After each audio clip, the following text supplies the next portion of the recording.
ಮಂಜಪ್ಪರ ನೀವು ಭಾಳ ತ್ರಾಸ ತಗೊಂಡ್ರಿ, ನಾವು ಬರ್ತೀವಂತಂದು ಏನ್ರಿ ಇದು ಇಷ್ಟೊಂದು ಥರ ಅಡುಗೆ ಮಾಡಿಸಿರಿ. ಅಯ್ಯೋ ಬೀಗ್ರ, ನೀವಿನ್ನ ನಿನ್ನೆ ಬರ್ತೀರಿ ಅಂತ ಗೊತ್ತಾಯ್ದಕ್ಕೆ ಇಷ್ಟ ಥರ ಮಾಡಾರಿ. ನೀವು ಬರ್ತೀರಿ ಅಂತ ಏನಾರು ಒಂದು 4 ದಿನ ಮುಂಚೆ ಗೊತ್ತಿದ್ದಿದ್ರ ಒಂದು 50 ಥರ ಅಡುಗೆ ಮಾಡಿಟ್ಟು ಬಿಡ್ತಿದ್ರಿ ನೋಡ್ರಿ ನಮ್ಮ ಮನ್ಯಾಗ. ಅಂಕಲ್, ನಮಗಂತೂ ಬಾಯಿ ಎಲ್ಲ ಕೆಟ್ಟು ಹೋದಂಗೆ ಆಗ್ಬಿಟ್ಟಿತ್ತು. ಬಾಯಿ ಉಂಡಿ ಚಕ್ಲಿ ಎಲ್ಲ ತಿಂದಮೇಲೆ ಇವಾಗ ಮನೆ ಊಟ ತಿಂದ್ವಿ ಅಂತ ಅನ್ನಿಸ್ತಿದೆ. ಎಷ್ಟು ರುಚಿಯಾಗವು. ಅತ್ತೆ, ಅಡುಗೆ ಎಲ್ಲ ಮಸ್ತಾಗಿತ್ತು ನೋಡ್ರಿ. ಅತ್ತೆ, ನೀವೆಲ್ಲರೂ ಮುಂಚೆಯಿಂದನೂ ಹೀಗೇನಾ ಇಷ್ಟು ಥರ ಅಡುಗೆ ಮಾಡ್ತೀರಾ? ನನಗಂತೂ ಅಂಗಡಿಯಲ್ಲಿ ಕೂಡ ಇಷ್ಟು ವೆರೈಟಿ ಐಟಮ್ಸ್ ನೋಡಿಲ್ಲ ನಾನು. ಈ ಮನೆಯಲ್ಲಿ ಅಷ್ಟು ಥರ ಐಟಮ್ಸ್ ನೋಡಿದ್ದೀನಿ. ಅಪ್ಪ, ಯಾವ್ದು ತಿನ್ನಬೇಕು ಯಾವ್ದು ಬಿಡಬೇಕು ಅಂತ ಅನ್ನಿಸ್ತಾ ಇದೆ. ನಿಜ ಆಂಟಿ, ನನ್ನ ಲೈಫಲ್ಲೇ ಅಷ್ಟು ರುಚಿಯಾದಂಥ ಅಡುಗೆ ನಾನು ತಿಂದೇ ಇಲ್ಲಾಗಿದ್ದೆ. ನಿಜ ಎಲ್ಲ ಅಡುಗೆನೂ ಮಸ್ತಾಗೈತೆ ಆಂಟಿ. ನಂಗಂತೂ ಭಾಳ ಇಷ್ಟ ಆಯ್ತು. ನಂಗಂತೂ ಊರಿಗೆ ಹೋಗೋ ಮುಂದೆ ಆಂಟಿ ದಯವಿಟ್ಟು ಈ ಐಟಮ್ಸ್ ಏನಾರು ಉಳಿದ್ರೆ ನಂಗೆ ಊರಿಗೆ ಹೋಗೋ ಮುಂದೆ ನಂಗೆ ಕೊಟ್ಟು ಕಳಿಸ್ಬಿಡ್ರಿ. ನಾನಂತೂ ಇದನ್ನು 1 ತಿಂಗಳು ಇಟ್ಕೊಂಡು ತಿಂತೀನಿ. ಅಯ್ಯೋ ವಯ್ಯಪ್ಪ, ನಿಂಗೆ ಯಾರು ಬೇಡ ಅಂದಾರ? ಅಕಸ್ಮಾತ್ ಇವು ಉಳಿಲಿಲ್ಲ ಅಂದ್ರೆ ಮತ್ತೆ ಮಾಡ್ಕೊಡ್ತೀವಂತ ವೈರಿ. ನೀವು ಖುಷಿ ಪಟ್ಟು ಇವನ್ನೆಲ್ಲ ಒಯ್ದು ಖುಷಿಯಿಂದ ತಿಂದ್ರೆ ಅಷ್ಟೇ ಸಾಕು ನಮ್ಗೆ. ನೀವೇನು ತಲೆ ಕೆಡಿಸ್ಕೊಬೇಡ್ರಿ. ನೀವು ವಾಪಸ್ ಊರಿಗೆ ಹೋಗೋಮಂದು ಮತ್ತೆ ಚಲೋನತ್ತಂಗೆ ಮಾಡ್ಕೊಡ್ತೀವಿ. ನೀವು 1 ತಿಂಗಳು ಇಟ್ಕೊಂಡು ತಿನ್ಬೇಕು, ಅಷ್ಟು ಅಡುಗೆ ಮಾಡ್ಕೊಟ್ಟು ಕಳಿಸ್ತೀವಂತ. ಲಕ್ಷ್ಮಕ್ಕವ್ರ, ನಾನು ಎಷ್ಟು ಸಲ ಪ್ರಯತ್ನ ಪಡ್ತೀನಿ ರೀ, ಅಂದ್ರೆ ಇವು ಉಂಡೆ ಮಾಡೋಕೆ ಬರಂಗಿಲ್ಲ ರೀ ನನಗೆ. ಹಾಗಾಗಿ ಹಬ್ಬದಾಗ ಹೊರಗಿಂದ ಉಂಡೆ ತೊಗೊಂಬಂದು ದೇವ್ರಿಗಿಟ್ಟು ಪೂಜೆ ಮಾಡ್ತಿದ್ವಿ ರೀ. ನಮ್ಗೆ ಉಂಡಿನ ಮಾಡೋಕೆ ಬರ್ತಿಲ್ಲ ಆಯ್ತು.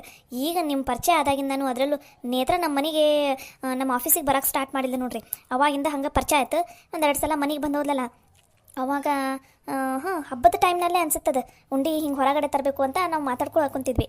ಅವಾಗ ನೇತ್ರ, ಅಯ್ಯೋ ಮೇಡಮ್, ನೀವು ಯಾಕೆ ಹೊರಗಡೆಯಿಂದ ತರ್ತೀರಿ, ನಮ್ಮ ಮನೆಯಲ್ಲಿ ಮಾಡ್ತಾರೆ, ನಾನು ತಂದು ಕೊಡ್ತೀನಿ ಅಂತ ಹೇಳಿದ್ಲು. ನೇತ್ರ ತಂದು ಕೊಟ್ಟ ಮೇಲೆ ಆ ರುಚಿ ನೋಡಿದ ಮೇಲೆ ಲಕ್ಷ್ಮಕ್ಕರ ಹೇಳ್ತೀವಿ ಕೇಳ್ರಿ, ನಮಗಂತೂ ಹೊರಗಿನ ಉಂಡೆ ತಿನ್ನೋಕೆ ಮನಸ್ಸು ಬರಲಿಲ್ಲ. ನಮ್ಗೆ ಅದಕ್ಕೆ ಯಾವಾಗಾರು ಉಂಡೆ ತಿನ್ಬೇಕಂತ ಅನಿಸ್ತಂದ್ರೆ ನಿಮ್ಗೆ ಹೇಳ್ತೀವಿ ನೋಡ್ರಿ. ಎಷ್ಟು ಚಲೋ ಮಾಡ್ತೀರಿ ನೀವೆಲ್ಲರೂ ಅಡುಗೆನ. ಒಂದಕ್ಕಿಂತ ಒಂದು ರುಚಿ ಆಗವು. ನಂಗಂತೂ ಇವು ಅಡುಗೆ ಎಲ್ಲ ತಿಂದ್ರೆ ನಮ್ಮ ತಾಯಿ ನೆನಪು ಬರುತ್ತೆ ನೋಡ್ರಿ. ಅಯ್ಯೋ ಬೀಗ್ರೆ, ದೊಡ್ಡ ಮಾತ್ರಿ ಅದು ನಿಮ್ಮದು. ಮತ್ತು ನಾವು ಮುಂಚೆಯಿಂದನೂ ಮಾಡ್ಕೋತಾನೆ ಬಂದಿವಲ್ರಿ. ಒಂದು ಹಬ್ಬ, ಒಂದು ಹುಣ್ಣಿಮೆ ಬಂತಂದ್ರೂ, ಒಂದು ಅಮಾವಾಸ್ಯೆ ಹುಣ್ಣಿಮೆ ಬಂತಂದ್ರೆ ನಾವು ಏನಾರ ಸಿಹಿ ಮಾಡ್ತೀವಿ ರೀ. ನಮ್ಮ ಮನ್ಯಾಗ ಇವೆಲ್ಲ 15 ದಿನಕ್ಕೊಮ್ಮೆ, ವಾರದಾಗ ಒಂದು ಸಲ ಮಾಡತಾ ಇರ್ತೀವಿ ನೋಡ್ರಿ. ಹಾಗಾಗಿ ಕೈ ಕುಂತ್ಬಿಟ್ಟೈತ್ರಿ ನಮಗೆ. ಅವು ಗೋಬಿ ಮಂಚೂರಿ, ಆಮೇಲೆ ಇದು ಏನದು ಇದು ಮೆಕ್ಕೆಜೋಳದ ಏನಂತಾರಲ್ರಿಪ್ಪ, ಬೇಬಿ ಕಾರ್ನ್ ಮಂಚೂರಿ, ಅದು ಪೆಪ್ಪರ್ ಅಂಥವೆಲ್ಲ ನಮ್ಗೆ ಮಾಡಕ್ಕೆ ಬರಂಗಿಲ್ಲ ರೀ. ನಮಗೆ ಏನೇ ಇದ್ರೂ ಇಂಥವ ರೊಟ್ಟಿ ಪಲ್ಯ ಬೇಕ್ರಿ. ಎಷ್ಟು ಥರ ಬೇಕಾದ್ರೆ ಪಲ್ಯ ಮಾಡಣ್ರಿ. ಚೌಳಿಕಾಯಿ, ಬೆಂಡೆಕಾಯಿ, ಆಮೇಲೆ ಡೊಣ್ ಮೆಣಸಿನ್ಕಾಯಿ, ಬದ್ನೆಕಾಯಿ, ಹೀರೆಕಾಯಿ, ತುಪ್ರಿಕಾಯಿ, ಯಾವ್ದು ಮಾಡಂತೀರ ಅದು ಎಲ್ಲ ಥರ ಮಾಡ್ತೀವಿ ರೀ. ಆದರೆ ಇವು ಪನ್ನೀರಿಂದು, ಅದು ಮಶ್ರೂಮ್ ಅಂತಾರಲ್ರಿ, ಅದರದ್ದೆಲ್ಲ ನಮಗೆ ಪಲ್ಯನ ಮಾಡಕ್ಕೆ ಬರಂಗಿಲ್ಲ ರೀ. ನಿಮ್ಗೆ ಅವೆಲ್ಲ ಇಷ್ಟನ, ನಮಗಂತವು ಪಲ್ಯ ಮಾಡಕ್ಕೆ ಬರಂಗಿಲ್ಲ ನೋಡ್ರಿ. ಅಯ್ಯೋ ಪಂಚವ, ನೀವು ಅವನ್ನೆಲ್ಲ ಮಾಡ್ಲಾರ್ದಕ್ಕೆ ಚಲೋ ಆಯ್ತು. ನಮಗಂತೂ ಅವನ್ನ ತಿಂದು ತಿಂದು ತಿಂದು ಸಾಕಾಗಿ ಹೋಗ್ಬಿಟ್ಟಿತ್ತು. ನಮಗೆ ಈ ಥರ ಊಟ ಅಂದ್ರೆ ಭಾಳ ಇಷ್ಟ. ರೊಟ್ಟಿ, ಇದೇನದು ಡೊಣ್ ಮೆಣಸಿನ್ಕಾಯಿ ಪಲ್ಯ, ಬದ್ನಿಕಾಯಿ ಪಲ್ಯ, ಇವೆಲ್ಲ ಅಂದ್ರೆ ನಮಗೆ ಭಾಳ ಇಷ್ಟ. ಬೀಗ್ರ, ಅದರಲ್ಲೂ ನನಗಂತೂ ಕಟ್ಟಗೆ ರೊಟ್ಟಿ, ಎಣ್ಣೆ ಬದ್ನಿಕಾಯಿ ಪಲ್ಯ ಅಂದ್ರಂತೂ ಭಾಳ ಇಷ್ಟ. ಹಂಗೆ ಕೆಂಪು ಚಟ್ನಿ, ಹಸಿ ಚಟ್ನಿ ಮಾಡಿಬಿಟ್ರೆ ಅಯ್ಯೋ ಏನು ಕೇಳ್ತೀರಿ, 3-4 ರೊಟ್ಟಿ ತಿಂದ ಎದ್ದೇಳ್ತೀನಿ ನೋಡ್ರಿ ನಾನು. ಅಣ್ಣಾರ, ನೀವೇನು ತಲೆ ಕೆಡ್ಸ್ಕೊಬೇಡ್ರಿ. ನಾಳೆಗೆ ಊಟಕ್ಕೆ ಅದನ್ನ ಮಾಡ್ತೈತ್ರಿ. ಮತ್ತು ಬೆಳಗ್ಗೆ ನಾಷ್ಟಕ್ಕೆ ನೀವು ಏನು ಮಾಡಂತೀರಿ ಅದನ್ನು ಮಾಡ್ತೈತಿ. ಮಧ್ಯಾಹ್ನ ಮಾತ್ರ ನಿಮ್ಗಾಗಲೇ ಕಡಕ್ ರೊಟ್ಟಿ ಇಷ್ಟ ಅಂತಂದು ಕಡಕ್ ರೊಟ್ಟಿ ಮಾಡಿಟ್ಟೈತ್ರಿ. ನಾಳೆ ಪಲ್ಯ ಮಾಡ್ತೈತಿ ನೋಡ್ರಿ, ಬಿಸಿ ಬಿಸಿ ಪಲ್ಯ, ಬ್ಯಾಳಿ ಸಾರು ಮಾಡಿದೆ ಅಂದ್ರೆ ಆರಾಮ್ ಊಟ ಮಾಡ್ರಿ ನಾಳೆ. ಆಂಟಿ, ನೀವೇನು ಅನ್ಕೊಳಲ್ಲ ಅಂದ್ರೆ ನಾನು ಒಂದು ಮಾತು ಹೇಳ. ಅಯ್ಯೋ ಹೇಳಪ್ಪ, ಅದ್ರಾಗ ಯಾಕೆ ಹಂಗೆ ಕೇಳ್ತಿದ್ದೀನಿ ನೀನು? ಇದು ನಿಮ್ಮ ಮನೀನ, ಏನು ಸಂಕೋಚ ಪಡ್ಕೊಬೇಡ. ನಿಮ್ಗೆ ಏನು ಹೇಳ್ಬೇಕು ಅನಿಸ್ತೈತೆ ಅದನ್ನ ಹೇಳು. ನಿಮ್ಗೆ ಏನು ತಿನ್ಬೇಕಂತ ಅನಿಸ್ತೈತೆ ಅದನ್ನ ಹೇಳ್ರಿ, ಇವರೆಲ್ಲ ಮಾಡ್ಕೊಡ್ತಾರೆ. ಹ್ಞೂನಪ್ಪ, ನೀ ಏನು ಸಂಕೋಚ ಪಟ್ಕೊಳಕ್ಕೆ ಹೋಗ್ಬೇಡ. ನಿನಗೆ ಏನು ತಿನ್ಬೇಕಂತ ಅನಿಸ್ತೈತಿ ಅದನ್ನು ಹೇಳಿ. ನಮಗಂತೂ ಮಾಡಕ್ಕೆ ಬರ್ತದೆ. ಇಂಥದ್ರಾಗ ಏನಾರು ಹೇಳಿ ನೀವು ಮಾಡ್ತೀವಿ. ಆದರೆ ಹೋಟೆಲ್ನಾಗೆಲ್ಲ ಸಿಗ್ತಾವಲ್ಲ, ಅಂಥದ್ದೆಲ್ಲ ನಮಗೆ ಮಾಡಕ್ಕೆ ಬರಂಗಿಲ್ಲ ನೋಡಪ್ಪ. ಅದು ಆಂಟಿ, ನನಗೆ ಈ ತಾಲಿಪಟ್ಟು ಅಂದ್ರೆ ಭಾಳ ಇಷ್ಟ. ಹೊರಗಡೆ ಹೋಟ್ಲಲ್ಲಿ ಆಲ್ಮೋಸ್ಟ್ ಎಲ್ಲ ಕಡೆ ಸಿಗಲ್ಲದು. ನಂಗೆ ತಾಲಿಪಟ್ಟು ಅಂದ್ರೆ ಭಾಳ ಇಷ್ಟ. ಅದು ಅಲ್ಲದೆ ತಿಂದು ಎಷ್ಟೋ ದಿನ ಹೋಗ್ಬಿಟ್ಟೈತಿ. ಒಂದು ಸಲ ತಂಗಿ ನೇತ್ರ ಮಾಡಿಕೊಟ್ಟಿದ್ರು, ಪ್ರೆಗ್ನೆಂಟ್ ಇರೋಕ್ಕಿಂತ ಮುಂಚೆ ಅಂತ ಅನ್ಸುತ್ತದೆ. ಅವಾಗ ಮಾಡಿಕೊಟ್ಟಿದ್ದು, ಅವಾಗ ತಿಂದಿದ್ದಷ್ಟೇ ನಾನು. ಹ್ಞೂ ರೀ ಬೀಗ್ರ, ಈ ತಾಲಿಪಟ್ಟು ಕಾಯಿ ಚಟ್ನಿ ಇದ್ದುಬಿಟ್ರೆ ಅಯ್ಯೋ ಭಾರಿ ಮಸ್ತಾಗುತ್ತೆ. ದಯವಿಟ್ಟು ನಾಳೆ ನಾಷ್ಟಾಗ ಈ ತಾಲಿಪಟ್ಟು ಕೊಬ್ಬರಿ ಚಟ್ನಿ ಮಾಡಿಬಿಡ್ರಿ. ಮತ್ತೇನು ಬೇಡ ನಮಗೆ. ಅಯ್ಯೋ ಆಯ್ತು ತಗೋರಿ ಬೀಗ್ರ, ಅದನ್ನ ಮಾಡ್ತೈತಿ. ಅದಕ್ಕೆ ನಿಮಗೆ ಕೇಳಿನ ಮಾಡೋಣಂತ ಅಂದ್ಕೊಂಡ್ವಿ. ನಾವು ನಿಜ ಅಂದ್ರೆ ದೋಸೆಗೆ ಹಾಕ್ಬೇಕಂತ ಇದ್ವಿ. ಆದರೆ ಇವತ್ತು ಮಧ್ಯಾಹ್ನ ಈ ಅಡುಗೆ ಎಲ್ಲ ಮಾಡೋ ಗದಲ್ದಾಗ ದೋಸೆಗೆ ಹಾಕೋದಾಗಲಿಲ್ಲ ರೀ. ಅದಕ್ಕೆ ನಿಮಗೆ ಕೇಳಿನ ಮಾಡಿದ್ರಾತಂತಂದು ಕೇಳಿದ್ವಿ ರೀ. ಆಂಟಿ, ನಾವಿಲ್ಲಿಂದ ಹೋಗೋವರೆಗೂ ಈ ದೋಸೆ, ಪಡ್ಡು, ಪುರಿ ಇದ್ರದ್ದು ಯಾವುದು ನೀವು ತಲೆನ ಕೆಡ್ಸ್ಕೊಳಕ್ಕೆ ಹೋಗ್ಬೇಡ್ರಿ. ಹ್ಞೂ ಅತ್ತೆ, ಆ ದೋಸೆ ಪಡ್ಡು ಅದನ್ನೆಲ್ಲ ನಾವು ತಿಂತೀವಿ. ನೀವು ನಾಳೆ ತಾಲಿಪಟ್ಟು ಮಾಡಿರಿ. ಆಮೇಲೆ ಈ ಅಕ್ಕಿ ರೊಟ್ಟಿ ಬರುತ್ತಲ್ಲ, ಅಕ್ಕಿ ರೊಟ್ಟಿ ಮಾಡಿರಿ, ರಾಗಿ ರೊಟ್ಟಿ ಮಾಡಿರಿ, ಈ ಥರ ಮಾಡಿರಿ. ಈ ದೋಸೆ ಪಡ್ಡು ಅದರದ್ದೆಲ್ಲ ತಲೆನ ಕೆಡ್ಸ್ಕೊಬೇಡ್ರಿ ನೀವು. ಆಯ್ತು ತಗೋರವ ಖುಷಿ, ನಿಮಗೆ ಏನು ತಿನ್ಬೇಕು ಅನಿಸ್ತೈತಿ ಅದನ್ನು ಹೇಳ್ರಿ, ನಾವು ಅದನ್ನು ಮಾಡ್ಕೊಡ್ತೀವಂತೆ. ನಮ್ಮಿಂದ ಪಾಪ ನಿಮಗೆ ತೊಂದರೆ ಆಗುಂತೈತ ಏನ? ಅಯ್ಯೋ ಯಾಕ್ರಿ ಅಕ್ಕಾರ ಹಂಗಂತೀರಿ? ನಮಗೆ ಅಡುಗೆ ಮಾಡ್ಕೊಡೋಕೆ ಎಷ್ಟು ಖುಷಿ ಗೊತ್ತಾ? ನೀವು ಇಷ್ಟಪಟ್ಟು ಹೊಟ್ಟೆ ತುಂಬ ತಿಂದ್ರೆ ಅಷ್ಟೇ ಸಾಕು ನಮಗೇನು ಕಷ್ಟ ಇಲ್ಲ ಇದು. ಇನ್ನು ನಮ್ಗೆ ಖಾಲಿ ಕುತ್ಕೋ ಅಂತಂದ್ರೆ ಸಿಟ್ಟು ಬಂದ್ಬಿಡ್ತೈತ್ರಿ. ಖಾಲಿ ಕುತ್ಕೊಳ್ಳೋದಂದ್ರೆ ತಲೆನೋವು. ನಮ್ಗೆ ಅಡುಗೆ ಮಾಡೋದಂದ್ರೆ ಎಷ್ಟು ಖುಷಿ ಅಂದ್ರೆ ಬೇಕಾದ್ರೆ ನಮ್ಮ ಮನೆಗೆ ಹೋಗಿ ಕೇಳ್ರಿ. ಒಂದೊಂದು ಸಲ ಅಂತೂ ಬೇಜಾರು ಆತಂದ್ರೆ ನಾವು ಖಾಲಿ ಕುತ್ಕೊಳಲ್ಲ, ವೆರೈಟಿ ಅಡುಗೆ ಮಾಡಕ್ಕೆ ಕುಂತ್ಬಿಡ್ತೀವಿ. ಆಮೇಲೆ ಅಡುಗೆ ಮಾಡೋ ಮುಂದೆ ನಮ್ಗೆ ಟೈಮ್ ಹೋಗೋದಾಗ ಗೊತ್ತಾಗಲ್ಲಲ್ಲ, ಆಮೇಲೆ ನಮ್ಗೆ ಬೇಜಾರು ಹೋಗ್ಬಿಡ್ತೈತೆ ಅಡುಗೆ ಮಾಡೋ ಮುಂದಾಗ. ಅಷ್ಟಿಷ್ಟ ನಮ್ಗೆ ಅಡುಗೆ ಮಾಡೋದಂದ್ರೆ. ಹೌದಾತೆ, ನಿಮಗೆ ಬೇಜಾರಾದ್ರೆ ಅಡುಗೆ ಮಾಡ್ತೀರಾ ನೀವು? ಹ್ಞೂ ನಮ್ಮ ಖುಷಿ, ನಮ್ಗೆ ಬೇಜಾರಾದ್ರೆ ವೆರೈಟಿ ಅಡುಗೆ ಮಾಡ್ತೀವಿ ನಾವು. ಅಯ್ಯೋ ಇದು ಒಂಥರ ಚೆನ್ನಾಗಿದೆ ಬಿಡ್ರತ್ತೆ. ನಮಗೇನಾದರೂ ಬೇಜಾರಾದರೆ ನಾವು ಕಿಚನ್ಗೆ ಹೋಗೋದಿಲ್ಲ, ಕಿಚನ್ ಕಡೆ ತಲೆಯೂ ಹಾಕಿ ಮಲಗೋದಿಲ್ಲ. ನೀವು ಬೇಜಾರಾದರೆ ಕಿಚನಲ್ಲಿ ಇನ್ನೂ ವೆರೈಟಿ ಅಡುಗೆ ಮಾಡ್ತೀರಾ, ಇದು ಒಂಥರ ಚೆನ್ನಾಗಿದೆ. ನಮ್ಮ ಚಿನ್ನಿಗೂ ಅಷ್ಟೇ ಅತ್ತೆ, ವೆರೈಟಿ ಅಡುಗೆ ಇದ್ರಕ್ಕೆ ಭಾಳ ಇಷ್ಟ. ಇಲ್ಲಿ ಮಧ್ಯಾಹ್ನ ಇವಾಗ ಸಂಜೆ ಮುಂದೆ ನೀವು ಇದನ್ನೆಲ್ಲ ಮಾಡಿದ್ರಲ್ಲ, ಈ ಉಂಡಿ ಎಲ್ಲ ಭಾಳ ಇಷ್ಟಪಟ್ಟು ತಿನ್ಲಕ್ಕಿ. ಆಕೆ ಹಂಗೆ ವೆರೈಟಿ ಇರಬೇಕು. ಸೇಮ್ ಅವ್ರ ಡ್ಯಾಡಿ ಥರನೇ ಈ ಪನ್ನೀರು ಮಶ್ರೂಮ್ ಅದೆಲ್ಲ ಇಷ್ಟ ಆಗೋದಿಲ್ಲ ಅವರಿಗೆ. ಈ ಥರ ಬೆಂಡೆಕಾಯಿ ಪಲ್ಯ, ಚೌಳಿಕಾಯಿ ಪಲ್ಯ, ಬದ್ನೆಕಾಯಿ ಪಲ್ಯ, ಈ ಥರ ಅಡುಗೆ ಅಂದ್ರೆ ಭಾಳ ಇಷ್ಟ ನನ್ನ ಮಗಳಿಗೂ. ಇವೆಲ್ಲ ತಿಂದ್ರೆ ಒಂದು ಸ್ವಲ್ಪ ಗಟ್ಟಿಮುಟ್ಟಾಗಿರ್ತಾರವ. ಹಳೆ ಕಾಲದ ಮಂದಿ ಎದಕ್ಕೆ ಮತ್ತು ಗಟ್ಟಿಮುಟ್ಟಿರ್ತಾರಂದ್ರೆ ಅವ್ರು ತಿನ್ನೋದ ರೊಟ್ಟಿ, ಬಿಸಿ ರೊಟ್ಟಿ, ಇಂಥವು ಪಲ್ಯ, ಒಂದು ಸ್ವಲ್ಪ ಅನ್ನ ಸಾರು ಉಂಡು ಎದ್ದು ಬಿಡ್ತಾರೆ ಅವರು. ಆಮೇಲೆ ಒಬ್ಬೊಬ್ಬರು ರಾಗಿ ಮುದ್ದೆ ತಿಂತಾರೆ, ಒಬ್ಬೊಬ್ಬರು ಚಪಾತಿ ಇಷ್ಟಪಡೋರು ಚಪಾತಿ ತಿಂತಾರೆ. ಇವೆಲ್ಲ ಈ ಪನ್ನೀರು ಅದೇನೇನೋ ಬರ್ತೈತಲ್ಲವ ಯವ, ಈಗ ಏನೇನೇನೋ ಮಾಡ್ತಾರೆ ಅದು ತಿಂತಾರೆ, ರೋಟಿ ಅದು ಇದು ಅಂತ ಸಿಗ್ತೈತಲ್ಲ ಹೋಟೆಲ್ನಾಗ.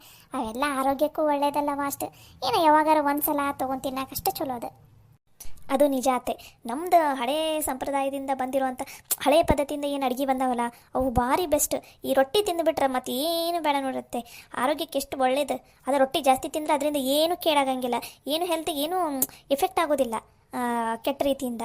ಅದೇ ಇವನು ಕಂಟಿನ್ಯೂಸ್ ಆಗಿ ಇದು ರೋಟಿ ಎಲ್ಲ ಸಿಗುತ್ತಲ್ಲ, ಮೈದಾಯಿಂದ ಮಾಡಿದ್ದು ತಂದೂರಿ ರೋಟಿ, ಕುಲ್ಚಾ ಇವೆಲ್ಲ ಸಿಗ್ತಾವಲ್ಲ, ಇವೆಲ್ಲ ಕಂಟಿನ್ಯೂಸ್ ತಿನ್ನೋದ್ರಿಂದ ಕೊಬ್ಬು ಜಾಸ್ತಿ ಆಗುತ್ತೆ.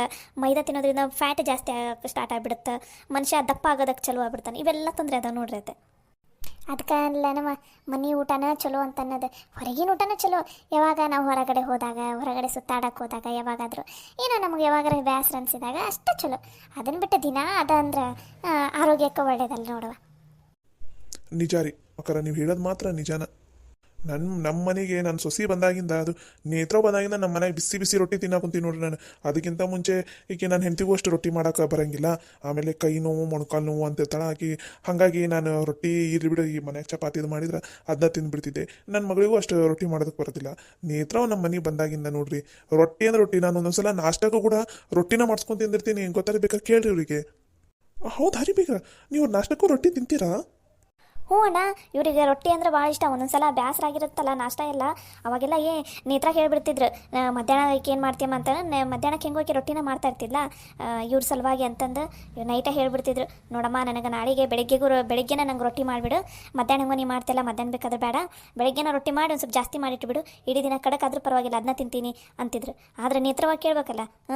ಬೆಳಗ್ಗೆನೂ ಬಿಸಿ ರೊಟ್ಟಿ ಮಾಡ್ಕೊಡ್ತಿದ್ಲು, ಮಧ್ಯಾಹ್ನನೂ ಬಿಸಿ ರೊಟ್ಟಿ, ರಾತ್ರಿನೂ ಬಿಸಿ ರೊಟ್ಟಿ ಮಾಡ್ಕೊಡ್ತಿದ್ರು ಇವರಿಗೆ. ಇವರಿಗೂ ರೊಟ್ಟಿ ಅಂದ್ರೆ ಭಾಳ ಇಷ್ಟ ಆತೆ. ಹಾಗಾಗಿ ನಾನು ವಾರಕ್ಕೊಂದ್ಸಲ ಹಂಗೆ ಮನೆಗೆ ಬಂದು ಹೋಗ್ತಾ ಇರ್ತೀನಲ್ಲ, ಅವಾಗ ನೇತ್ರ ಬಡ್ದು ಇಟ್ಟಿರ್ತಿಲ್ಲ, ನಾವು ಒಯ್ತೀನಿ ಅಂತಂದು ಒಂದಿಷ್ಟು ಬಿಸಿ ರೊಟ್ಟಿ, ಒಂದಿಷ್ಟು ಕಟ್ಟಗೆ ರೊಟ್ಟಿ ಕೊಟ್ಟು ಕಳಿಸಿರ್ತಿಲ್ಲ, ಅದನ್ನ ತಿಂತಿದ್ರು ಇವರು. ಅಯ್ಯೋ ಆಯ್ತು ತಗೋ, ಹಂಗಾರೆ ಹೋಗೋ ಮುಂದೆ ನಾನು ಒಂದು 100 ರೊಟ್ಟಿ ಮಾಡ್ಕೊಡ್ತೀನಿ, ಕಡಗು ರೊಟ್ಟಿ. ಆರಾಮ ಒಯ್ರಿ, ಒಂದು ತಿಂಗಳು ಇಟ್ಕೊಂಡು ಆರಾಮಾಗಿ ತಿನ್ನಿರಿ. ಅವು ಏನಾಗಂಗಿಲ್ಲ, ಮಸ್ತ್ ರೊಟ್ಟಿ ಚಂದನ ತಂದು ಬಡ್ದು ಬೇಯಿಸಿ ಮಸ್ತ್ ಗಾಳಿಗೆ ಒಣಗಿಸ್ಬಿಡ್ತೀವಿ. ನೀವು ಒಂದು ತಿಂಗಳು ಇಟ್ಕೊಂಡು ತಿನ್ನಿರಿ, ರೊಟ್ಟಿ ಏನೂ ಆಗಂಗಿಲ್ಲ ಅವು. ಅಯ್ಯೋ ಆಂಟಿ, ಸುಮ್ಮನೆ ನಿಮಗೆ ತೊಂದರೆ ಯಾಕೆ? ಅಯ್ಯೋ ಅದ್ರಾಗ ತೊಂದರೆ ಏನೈತಪ್ಪ, ನಾವು ಕುಂತ್ವಿ ಅಂದ್ರೆ 100 ರೊಟ್ಟಿ ಒಂದು ತಾಸ್ನಾಗ ಬಡ ಬಡದು ಎದ್ದು ಬಿಡ್ತೀವಿ. ಅಕ್ಕಾರ ಹಂಗಂದ್ರೆ ನಮಗೆ ಹೋಗೋ ಮುಂದೆ ಒಂದು 100 ರೊಟ್ಟಿ ಬಡ್ದು ಕೊಟ್ಬಿಟ್ರಿ. ಈಗ ಯಾಕಂದ್ರೆ ನೇತ್ರವೂ ಇಲ್ಲ ಈಗ ನಮ್ಮ ಮನ್ಯಾಗ, ಈಗಿಗೂ ರೊಟ್ಟಿ ಮಾಡಕ್ಕೆ ಬರಂಗಿಲ್ಲ. ಒಂದು 100 ರೊಟ್ಟಿ ಬಡ್ದ ಕೊಟ್ಬಿಟ್ರಿ ನಂಗೆ ಒಂದು 100 ರೊಟ್ಟಿ, ಮತ್ತು ಅಳಿಯಂದ್ರೆ ಒಂದು 100 ರೊಟ್ಟಿ ಬಡ್ದು ಕೊಟ್ಬಿಟ್ರಿ. ನೀವು ನಮ್ಮ ನೇತ್ರ ಬರೋವರೆಗೂ ಅದೇ ಕಟ್ಟಗೆ ರೊಟ್ಟಿನ ತಿಂತಿರ್ತೀನಿ ನಾನು. ಸರಿ ತಗೋರಿ ಬೇಗ್ರ, ನೀವು ಸೊಸೆನ ಮಾತಾಡ್ಸಕ್ಕಂತ ಬರ್ತಿರ್ತೀರಲ್ಲ, ಬರೋಕ್ಕಿಂತ ಮುಂಚೆನೂ ಒಂದು 2 ದಿನ ಮುಂಚೆ ಹೇಳಿಬಿಡ್ರಿ, ಮಸ್ತ್ ಕಟಕ್ ರೊಟ್ಟಿ ಎಲ್ಲ ಮಾಡಿ ಚಟ್ನಿ ಎಲ್ಲ ಮಾಡಿಟ್ಟಿರ್ತೀನಿ ಒಯ್ಯಂತ್ರಿ ಅಂತ. ಈಗ ಅಳಿಯಂದ್ರೂ ಬರೋದು ಹೋಗೋದು ಮಾಡ್ತಿರ್ತಾರೆ, ನೇತ್ರ ಹೋದಾಳಲ್ಲ, ಅವಾಗ ಬೇಕಾದ್ರೆ ಹೇಳಿ ಕಳಿಸಿ, ಮತ್ತು ನಾನು ರೊಟ್ಟಿ ಈ ಚಟ್ನಿ ಅವನ್ನೆಲ್ಲ ಮಾಡಿ ಕೊಟ್ಟು ಕಳಿಸ್ತಿರ್ತೀನಂತ. ಖುಷಿಯವರಿಗೆ ಒಂದು ಸ್ವಲ್ಪ ಸಪ್ರೇಟ್, ನಿಮಗೊಂದು ಸಪ್ರೇಟ್ ನಾ ಮಾಡಿ ಕೊಟ್ಟು ಕಳಿಸ್ತಿರ್ತೀನಂತ. ಥ್ಯಾಂಕ್ಸ್ ಆಂಟಿ, ನೀವು ಪಾಪ ನಮಗೋಸ್ಕರ ಇಷ್ಟೆಲ್ಲ ಮಾಡಾಕೊಂತೀರಿ.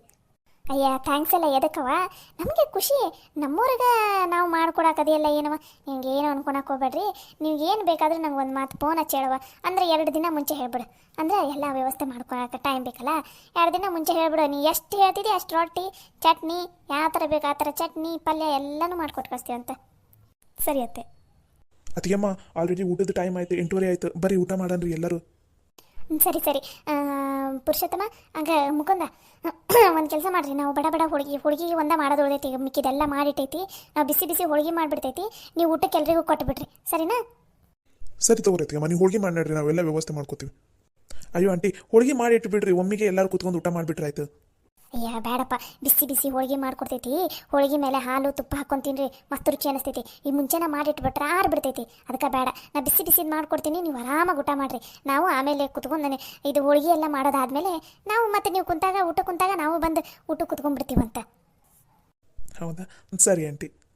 ಅತ್ತೆ ನನಗಂತೂ 2 ಬಿಸಿ ಬಿಸಿದು ಹೋಳಿಗೆ ಬೇಕು.